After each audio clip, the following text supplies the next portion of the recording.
ಚಿತ್ರದುರ್ಗದಲ್ಲಿ ಕೆಆರ್ಎಸ್ ಪಕ್ಷದ 7ನೇ ಸಂಸ್ಥಾಪನಾ ದಿನಾಚರಣೆ, ರಾಜ್ಯಮಟ್ಟದ ಬೃಹತ್ ಸಮಾವೇಶ.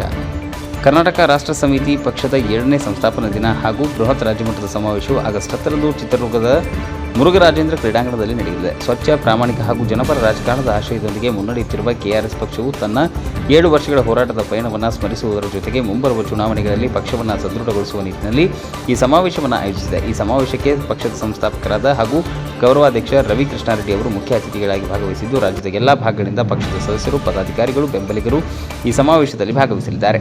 ಕೆಆರ್ಎಸ್ ಪಕ್ಷದ ಸಂಸ್ಥಾಪನಾ ದಿನಾಚರಣೆಯು ಕೇವಲ ವಾರ್ಷಿಕೋತ್ಸವವಲ್ಲ, ಭ್ರಷ್ಟಾಚಾರ ಮುಕ್ತ, ಪಾರದರ್ಶಕ ಹಾಗೂ ಜನಪರ ಕರ್ನಾಟಕ ನಿರ್ಮಾಣ ಸಂಕಲ್ಪವನ್ನು ಮತ್ತೊಮ್ಮೆ ಘೋಷಿಸುವ ಐತಿಹಾಸಿಕ ಸಮಾವೇಶವಾಗಿದೆ. 2019 ಆಗಸ್ಟ್ 10ರಂದು ಕೃಷ್ಣಾರೆಡ್ಡಿಯವರು ನೇತೃತ್ವದಲ್ಲಿ ಸ್ಥಾಪನೆಯಾದ ಕರ್ನಾಟಕ ರಾಷ್ಟ್ರ ಸಮಿತಿ ಪಕ್ಷವು ಹಣ, ಹೆಂಡ ಮತ್ತು ಆಮಿಷಗಳು ರಾಜಕಾರಣಕ್ಕೆ ಪರ್ಯಾಯ ಸಿದ್ಧಾಂತ ಆಧಾರಿತ, ಪಾರದರ್ಶಕತೆ ಹಾಗೂ ಸಾಮಾನ್ಯ ಜನರೇ ನಡೆಸುವ ರಾಜಕೀಯ ವ್ಯವಸ್ಥೆ ನಿರ್ಮಿಸುವ ಗುರಿಯೊಂದಿಗೆ ಕಾರ್ಯನಿರ್ವಹಿಸುತ್ತಿದ್ದು, ರಾಜ್ಯವನ್ನು ದಶಕಗಳಿಂದ ಆಳುತ್ತಿರುವ ಕೆಲವೇ ರಾಜಕೀಯ ಕುಟುಂಬಗಳ ಪ್ರಭಾವದಿಂದ ಮುಕ್ತಗೊಳಿಸಿ ಸಾಮಾನ್ಯ ನಾಗರಿಕರು ಮುಂಚೂಣಿಗೆ ಬರಬೇಕೆಂದು ವರದಿ. ಹರೀಶ್, ಚಿತ್ರದುರ್ಗ.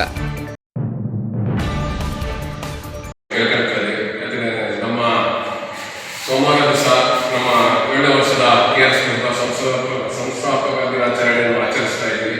ಕನಕಪುರದಿಂದ ಮುರುಘರಾಜೇಂದ್ರ ಕ್ರೀಡಾಂಗಣವರೆಗೂ ನಮ್ಮ ಮೆರವಣಿಗೆಯನ್ನು ಸಾಗುತ್ತದೆ ಹಾಗೂ ಕ್ರೀಡಾಂಗಣದಲ್ಲಿ ಅದ್ದೂರಿಯಾಗಿ ಕಾರ್ಯಕ್ರಮವನ್ನು ನಡೆಸ್ತಾ ಇದ್ದೀವಿ.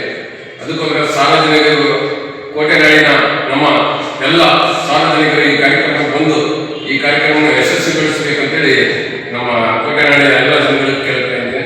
ಹಾಗೂ ನಮ್ಮ ಮಾತನಾಡೋಕ್ಕೆ ಕೊಟ್ಟಿರುವಂಥ ಎಲ್ಲ ನಮ್ಮ ಮಾಧ್ಯಮಗಳಿಗೂ ನಮ್ಮ ರಾಜ್ಯ ಸದಸ್ಯರಿಗೂ ಎಲ್ಲರಿಗೂ ನಮಸ್ಕಾರ.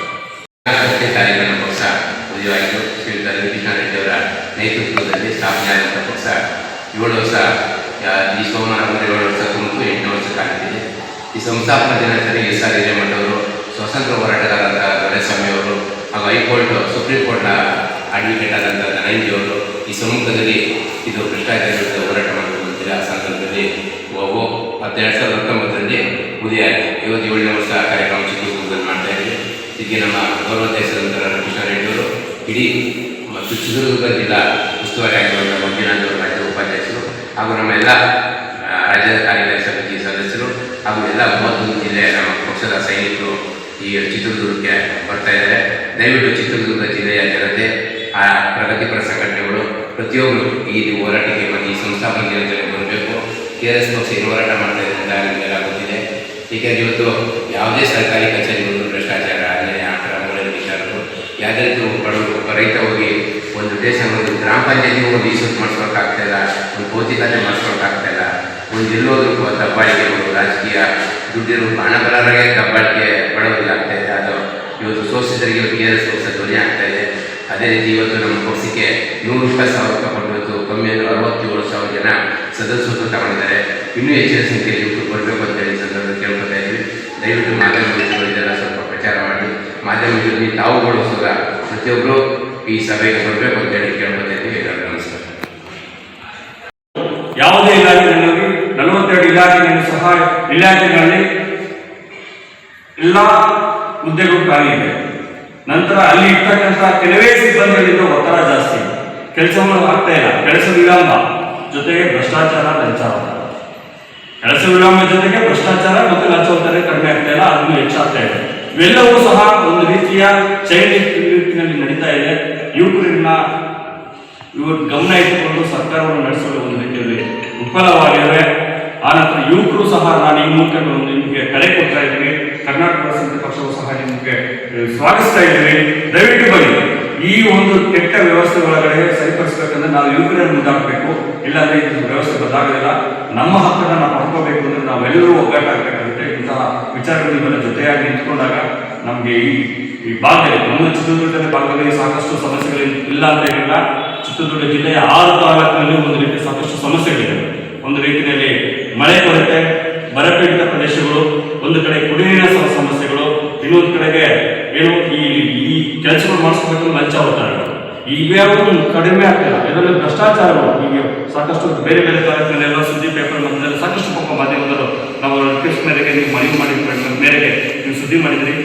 ಈಗ ಹಲವಾರು ಸಮಸ್ಯೆಗಳು ಹೊತ್ತಂತಹ ಈ ಜಿಲ್ಲೆಯಲ್ಲಿ ಈಗ ಕಳೆದ ಈ ಒಂದು 2-3 ದಿನದಲ್ಲಿ ಮಳೆ ಬಂದಂಥ ಸಂದರ್ಭದಲ್ಲಿ ನಗರದಲ್ಲಿ ಮುಂದುವರೆದು ಹೇಳಾಡಿಯಷ್ಟು ನೀರು ನಿಂತಿದೆ. ಚರಂಡಿಗಳು ಬ್ಲಾಕ್ ಆಗಿದೆ, ಅಲ್ಲಿ ನೀರು ಸರಾಗವಾಗಿ ಹರಿತಾ ಇಲ್ಲ. ನಗರಾಭಿವೃದ್ಧಿ ಪ್ರಾಧಿಕಾರ ಆಗಲಿ, ನಗರಸಭೆಗಳಾಗಲಿ ಏನ್ ಕೆಲಸ ಮಾಡ್ತಾ ಇದ್ದಾರೆ? ಅಲ್ಲಿಯ ಪ್ರಜೆ ಅಂದ್ರೆ ಜನಪ್ರತಿನಿಧಿ ಆಯ್ಕೆ ಆಗಿರುವಂತಹ ಮೊದಲ ಪ್ರಜೆ ಯಾರು ಅಂದ್ರೆ ಶಾಸಕರಾಗಿರ್ತಾರೆ. ಆ ಭಾಗದ ಶಾಸಕರು ಪ್ರಜೆಯ ಕೆಲಸ ಏನಾಗುತ್ತೆ ಇವೆಲ್ಲವನ್ನು ಗಮನಿಸಬೇಕಲ್ಲ. ಪ್ರೀ ಕಾಸ್ಟಿಂಗ್ ಆಫ್ ಏನು ಪ್ರಿವೆಂಟಿವ್ ತಗೋಬೇಕಾಗುತ್ತೆ, ಫೋರ್ಕಾಸ್ಟಿಂಗ್ ತಗೋಬೇಕಾಗುತ್ತೆ. ಫೋರ್ಕಾಸ್ಟಿಂಗ್ ಅಲ್ಲಿ ಹೇಗೆ ತಗೋಬೇಕಾಗ್ತದೆ ಅಂದ್ರೆ ಏನು ಮಾನ್ಸೂನ್ ವೈಪರೀತ್ಯಗಳು ಬರ್ತವೆ, ಆ ನಿಟ್ಟಿನಲ್ಲಿ ನಮ್ಮ ಜಿಲ್ಲೆಯಲ್ಲಿ ಅದು ತಾಲೂಕಲ್ಲಿ ಏನನ್ನ ಮುಂದುವರೆದಕ್ಕೆ ನನ್ನ ಜವಾಬ್ದಾರಿ ಹೊತ್ಕೊಂಡು ಜನರ ಸಮಸ್ಯೆ ಆಗಿ ನಾವು ನಡ್ಕೋಬೇಕನ್ನೋ ಇರಬೇಕಾಗುತ್ತೆ. ಅದಿಷ್ಟು ಇಲ್ಲೇ ಇರೋ ಕಾರಣಕ್ಕೆ ಇವತ್ತು ಸಾಕಷ್ಟು ಸಮಸ್ಯೆಗಳು ಮಳೆ ಬಂದರೆ ಸಾಕು ಅಂದ್ರೆ ಆಗ ನೀನು ಗೋಲ್ರು ರೈಲ್ವೆ ಬ್ರಿಡ್ಜ್ ಕೂತಿದ್ದ ಅದು ನಿರಂತರವಾಗಿ ಅದು ಸುತ್ತಿ ಬರೀತಾ ಇದ್ದಾರೆ ಪಾಪ, ಅದು ಆ ಸಮಸ್ಯೆನೇ ಬಗೆಹರಿತಲ್ಲ. ಆ ಪ್ರಾಜೆಕ್ಟ್ ಹೀಗೆ ಹಲವಾರು ಹೇಳ್ತಾ ಹೋದ್ರೆ ಸಮಸ್ಯೆ ಈಗ ಸಾಕಷ್ಟು ವೈರಲ್ ಆಗ್ತಿದ್ದಾವೆ. ಆದ್ರೆ ಅದಕ್ಕೇನು ವಿಷಯಗಳು ಅದೇನಾಗ್ತಾ ಇದೆ ಅಂತಂದ್ರೆ ನೋಡ್ತಾರೆ, ಸುಮ್ಮನಾಗ್ತಿದ್ರೆ ನಮ್ಮ ಅದಕ್ಕೆ ಸಂಬಂಧಿಸಿದ ಅಧಿಕಾರಿಗಳಾಗಿದ್ರೆ ಗಮನನೇ ಇಲ್ಲ. ಈಗ ಹೇಳ್ತಾ ಹೋದ್ರೆ ಚಿತ್ರದುರ್ಗ ಜಿಲ್ಲೆಯಲ್ಲಿ ಸಾಕಷ್ಟು ಸಮಸ್ಯೆಗಳಿದ್ದಾವೆ. ಫ್ಲೈಓವರ್ಗಳಾಗಿರಲಿ, ಅನೇಕ ಟ್ರಾಫಿಕ್ ಸಮಸ್ಯೆ ಆಗ್ತಿದೆ. ಈ ಕಡೆ ಇನ್ನೂ ಒಂದಿಷ್ಟು ಅಂಶಗಳನ್ನು ಹಾಕಬೇಕಾಗಿದೆ, ಎಲ್ಲ ಕಡೆ ಸಾಕಷ್ಟು ಆಶ್ರಯಗಳಾಗ್ತಿದೆ. ಈ ಬಗ್ಗೆ ನಾನಾ ರೀತಿಯ ಸಮಸ್ಯೆಗಳಿದ್ದಾವೆ. ಇದೇನೇ ಕಡಿಮೆ ಆಗ್ತಿಲ್ಲ. ಈ ನಿಟ್ಟಿನಲ್ಲಿ ಒಂದು ಉತ್ತಮವಾದ ನಗರ ನಮ್ಮ ಚಿತ್ರದುರ್ಗ ನಗರ, ಐತಿಹಾಸಿಕ ನಗರವನ್ನ ಇನ್ನೂ ಒಂದಿಷ್ಟು ಅಭಿವೃದ್ಧಿಪಡಿಸಬೇಕು, ಇನ್ನೂ ಹೆಚ್ಚಿನಾಗಿ ನಾವು ಜವಾಬ್ದಾರಿ ತಗೋಬೇಕು ಅನ್ನೋದಾದ್ರೆ ನೀವೆಲ್ಲರೂ ಯುವಕರು, ಯುವಜನತೆ ಈ ಒಂದು ನಮ್ಮ ಕರ್ನಾಟಕ ರಾಷ್ಟ್ರ ಪಕ್ಷಕ್ಕೆ ಬೆಂಬಲಿಸಿ ಜೊತೆಯಾಗಿ ನಿಂತ್ಕೊಳ್ಳಿ ಅಂತ ಹೇಳಿ ಈ ಕಾರ್ಯಕ್ರಮ ಸಂಸ್ಥಾಪನೆ 7ನೇ ವರ್ಷದ ಸಂಸ್ಥಾಪನಾ ಕಾರ್ಯಕ್ರಮ ಅದ್ದೂರಿಯಾಗಿ ನಡೆಯಲಿದೆ. ದಯವಿಟ್ಟು ಎಲ್ಲರೂ ಈ ಕಾರ್ಯಕ್ರಮ ಭಾಗವಹಿಸಿ ಇನ್ನೊಂದಿಷ್ಟು ಸಾಕಷ್ಟು ಇನ್ನೊಂದಿಷ್ಟು ವಿಚಾರಗಳು ನಮ್ಮ ರಮೇಶ್ ಗೌಡರು ಈ ಮುಖಾಂತರ ಮಾತಾಡ್ತಾರೆ. ಮಾಧ್ಯಮ ಸ್ವಾಗತ. ನಾವು ಬಹಳ ಮುಖ್ಯವಾಗಿ ಮಾಧ್ಯಮಗಳ ಸಹಕಾರವನ್ನು ಕೇಳ್ತಾ ಇದ್ದೀವಿ. ಯಾಕೆಂದರೆ ನಿಮ್ಮ ಸಹಕಾರ ಬಹಳ ಮುಖ್ಯ ಮತ್ತು ಅವಶ್ಯಕತೆ ಇದೆ. ಇವತ್ತು ಕರ್ನಾಟಕ ರಾಷ್ಟ್ರ ಪಕ್ಷ ಒಂದು ರೀತಿಯ ಉತ್ತಮವಾದಂತಹ ಭ್ರಷ್ಟಾಚಾರ ಮುಕ್ತ ಒಂದು ವೇದಿಕೆಯನ್ನು ನಿರ್ಮಾಣ ಮಾಡುವ ಜೊತೆಗೆ ಇವತ್ತು ಜನಸಾಮಾನ್ಯರ ಒಂದು ಕಷ್ಟ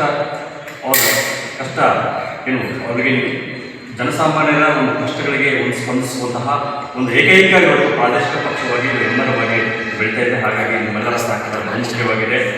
ಚಿತ್ರದುರ್ಗ ಜಿಲ್ಲೆಯ ಕೋಟೆನಾಡಿನ ಮದಕರಿ ನಾಯಕರ ಆಳಿದಂತಹ ಚಿತ್ರದುರ್ಗ ಕೋಟೆ, ಇಲ್ಲೆಲ್ಲ ವೀರರು ಮತ್ತು ಶೌರ್ಯರು ಪ್ರಾಮಾಣಿಕತೆಗೆ ಒಂದು ಹೆಸರುವಾಸಿಯಾದಂತಹ ಚಿತ್ರದುರ್ಗ ಜಿಲ್ಲೆ, ಐತಿಹಾಸಿಕ ನಗರ. ಇಲ್ಲಿಯ ಬಹುತೇಕ ನಮ್ಮ ಚಿತ್ರದುರ್ಗ ಜಿಲ್ಲೆಯ ಎಲ್ಲರೂ ಸಹ ಒಂದು ರೀತಿಯ ವೀರರು ಮತ್ತು ಪ್ರಾಮಾಣಿಕತೆ ಧೀರರು ಅಂತೇಳಿ ಒಂದು ಭರವಸೆಯಲ್ಲಿ ಇವತ್ತು ಅವರ ಒಂದು ಸಹಕಾರ ಸಿಗುತ್ತೆ ಹಾಗೂ ಬೆಂಬಲಿಸುತ್ತೀರಾ ಮತ್ತು ಮಾಧ್ಯಮದಲ್ಲೂ ಸಹ ಸಾಕಷ್ಟು ನೀವು ಬೆಂಬಲಿಸ್ತೀರಿ ಅನ್ನೋ ಒಂದು ರೀತಿಯಲ್ಲಿ ನಿಮ್ಮ ಸಹಕಾರವನ್ನು ಕೊಡ್ತೀರ ಅಂತ ಹೇಳಿ ಕರ್ನಾಟಕ ರಾಷ್ಟ್ರ ಪಕ್ಷದ 7ನೇ ಸಂಸ್ಥಾಪನಾ ಕಾರ್ಯಕ್ರಮ ನಮ್ಮ ಚಿತ್ರದುರ್ಗದಲ್ಲಿ ಹಮ್ಮಿಕೊಳ್ಳಲಾಗಿದೆ.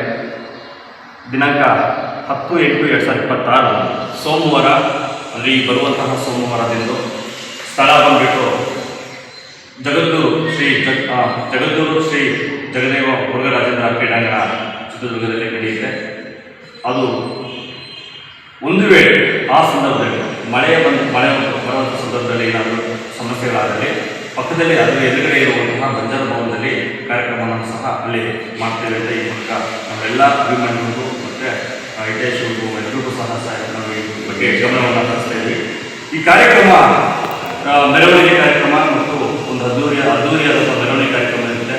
ನಂತರ ಸಂಸ್ಥಾಪನಾ ಕಾರ್ಯಕ್ರಮ ವಿಚಾರಕ್ಕೆ ಸಾಕಷ್ಟು ವಿಚಾರಗಳು ಆ ದಿನದ ಪಕ್ಷ ಹೇಗಿದೆ ಮತ್ತು ಪಕ್ಷದ ಜನರಲ್ಲಿ ಹೇಗಿದೆ ಅನ್ನೋದು ಸವಿಸ್ತಾರವಾಗಿ ನಮ್ಮ ರಾಜ್ಯ ಸಂಘಟನೆ ಕಾರ್ಯದರ್ಶಿಗಳು ಹೇಳಿದ್ದಾರೆ.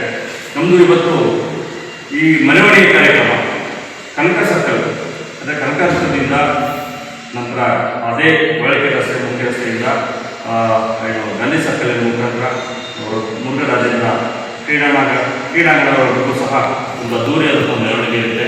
ಈ ಮೆರವಣಿಗೆಯಲ್ಲಿ ಎಲ್ಲ ರೀತಿಯ ನಮ್ಮ ಸಂಘಟನೆಗಳು ಮತ್ತು ಅಭಿಮಾನಿಗಳು ಹಿತೈಷಿಗಳು ಈ ಕಾರ್ಯಕ್ರಮದಲ್ಲಿ ಬಂದು ಭಾಗವಹಿಸಿ ಮತ್ತು ನಮ್ಮ ಈ ಕೋಟೆನಾಡಿನ ನಮಗೆ ಎಲ್ಲ ಜನರು ಮತ್ತು ಅಭಿಮಾನಿಗಳು ಭಾಗವಹಿಸಿ ಮೂಲಕ ಯಶಸ್ವಿಗೊಳಿಸಿ ಇದು ನಿಮ್ಮೆಲ್ಲರ ಪಕ್ಷ ಹಾಗೂ ಇವತ್ತು ಅವಶ್ಯಕತೆವಾಗಿರುವಂಥ ಪಕ್ಷ. ಇವತ್ತು ನಡೀತಕ್ಕಂಥ ಈ ವ್ಯವಸ್ಥೆ ಒಳಗಡೆ JCB ಪಕ್ಷಗಳು ಏನು ನಡೀತಾ ಇದೆ ಇವತ್ತು ನಿಮ್ಮೆಲ್ಲ ಸಾಕಷ್ಟು ಗೊತ್ತಿದೆ. ಹಿಂದೆ ಇರ್ತಕ್ಕಂಥ ಸರ್ಕಾರಗಳು ಮತ್ತು ಈಗಿನ ಇರ್ತಕ್ಕಂಥ ಸರ್ಕಾರಗಳಾಗಲಿ ಅಥವಾ ಯಾವುದೇ ಸರ್ಕಾರಗಳಾಗಲಿ ಯಾವ ರೀತಿಯಾಗಿ ಜನರನ್ನು ನಡೆಸ್ಕೊಂಡಿದೆ, ರೈತರನ್ನ ಯಾವ ರೀತಿ ನಡೆಸ್ಕೊಂಡಿದ್ದೇವೆ, ಈ ಯುವಕರಿಗೆ ಯಾವ ರೀತಿಯಾಗಿ ನಡೆಸ್ಕೊಂಡಿದೆ. ಇವತ್ತು ಸಾಕಷ್ಟು ಉದ್ಯೋಗ ಇಲ್ಲದೆ ಸರ್ಕಾರದಲ್ಲಿ 3 ಲಕ್ಷಕ್ಕೂ ಅಧಿಕ ಇರ್ತಕ್ಕಂತಹ ಹುದ್ದೆಗಳನ್ನು ಭರ್ತಿ ಮಾಡದೆ ನೆಪಗಳನ್ನು ಹೇಳ್ಕೊಂತ ಬಂದಿರುವಂತಹ ಸರ್ಕಾರಗಳು, ಹಿಂದಿನ ಸರ್ಕಾರಗಳಾಗಲಿ ಈಗಿನ ಸರ್ಕಾರಗಳು ಅವ್ರ ಮೇಲೆ ಇವ್ರ ಮೇಲೆ ಹೇಳ್ಕೊಂಡು ಬಂದು ಇವತ್ತು ಅಂದರೆ ನಮ್ಮ ಮಕ್ಕಳು ಅಥವಾ ರೈತರ ಮಕ್ಕಳು ಇವತ್ತು ವಯೋಮಿತಿ ಮೀರೋಗಿ ಇವತ್ತು ಸಾಕಷ್ಟು ಅವರು ಸಹ ಸಂಕಷ್ಟದಲ್ಲಿ ಸಿಕ್ಕೊಂಡಿದ್ದಾರೆ. ಇವತ್ತು ಅವರು ಪೇರೆಂಟ್ಸ್ ಎಲ್ಲ ಅವರು ಎಲ್ಲ ರೀತಿಯ ಕೋಚಿಂಗಲ್ಲಿ ಹಣವನ್ನು ಸುರಿದು ಅವರಿಗೆ ಕಷ್ಟವನ್ನು ಆಗಿರುವ ಕಷ್ಟದಲ್ಲಿ ಸಹ ಅವ್ರನ್ನ ಸಾಕ್ತಾ ಇದ್ರೆ ಅವರಿಗೆ ಯಾವುದೇ ರೀತಿಯ ಇವತ್ತು ಉದ್ಯೋಗ ಪಡೆದುಕೊಳ್ಳುವಲ್ಲಿ ಯಾವುದೇ ಸರ್ಕಾರಗಳು ಸರಿಯಾದ ರೀತಿಯಲ್ಲಿ ಕ್ಯಾಲೆಂಡರ್ ರೀತಿಯಲ್ಲಿ ಉದ್ಯೋಗ ನೋಟಿಫಿಕೇಶನ್ ಕೊಡ್ತಾ ಇಲ್ಲ.